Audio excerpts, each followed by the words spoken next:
आपल्या ओसामध्ये एवढं पाणी नेमकं आलंय कुठनं चला सांगतो. तर रामकृष्ण हरी मंडळी, स्वागत आहे आपल्या मिनी ब्लॉग मध्ये. सकाळ सकाळ उठून डायरेक्ट जिम गाठली. तर आज आहे आपल्या जिम मधील एक डे. मग काय चालू केला व्यायाम खपाखप.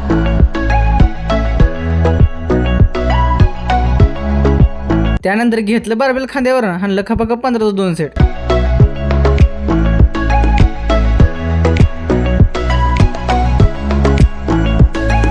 लेग प्रेसचा व्यायाम करून आपण दिला व्यायामाला पूर्ण विराम. ती काय आहे ना, पुन्हा पाय दुखायला चालू होते. तर मस्तपैकी व्यायाम करून निघालो घरी जायला. आणि जाता जाता आपल्याला हे दिसलं. तर एवढी सगळी तयारी नेमकी म्हणायची कशाची. अहो ती नवरात्री येणार आहे ना व, म्हणून ही सगळी तयारी. घरी आल्या आल्या ही आयुर्वेदिक पान खाल्लं. तर ही पान कशाचं आहे मंडळी, कमेंट करून नक्की सांगा. आपल्या सिनेमाकडे गेल्यानंतर बघतो तर काय आई शपथ असं खतरनाक रौद्र धारण केलं होतं. आणि नदीचं पाणी हळूहळू वाढायला लागलं होतं. आणि हे वाढलेलं पाणी बघून आम्ही निघालो शेतात जायला. शेतात आल्यानंतर बघतो तर काय हे पाणी हळूहळू आपल्या वस्तीवर यायला लागलं होतं. पाणी वाढायला लागले म्हणून पप्पा गेलो उसत पाईप काढायला. पाईप काढून झाल्यानंतर दुपार येऊन बघतो तर काय, तर पाणी हळूहळू आपल्या वस्तीवरच्या मकात यायला लागलं होतं. आणि म्हणलं की आपल्या नदी जवळची मका 100% पाण्यात असणार. आणि जाऊन बघतो तर काय तसंच झालं होतं. सगळा महासागर साठला होता. ह्या सगळ्या पाण्यामध्ये जून आपली मका गायबच झाली. आणि दुसरीकडे आपल्या कडवळाचं ही हाल. इतकं शेतकऱ्याचं नुकसान झालंय काय सांगू नका. शेतकरी व्हायचं सोपं नाही. एका शेतकऱ्याचं दुःख काय असतंय ती फक्त शेतकऱ्यालाच माहित आहे. आणि दुसरीकडे नदीच्या पाण्याची पातळी वाढायला लागली होती. तुम्हाला काय वाटतंय मंडळी, ह्या नदीच्या पाण्याची पातळी वाढेल की कमी होईल ती तुम्हाला पुढच्या ब्लॉग मध्ये कळेल. भेटूया मग पुढच्या ब्लॉग मध्ये. तोपर्यंत रामकृष्ण हरी.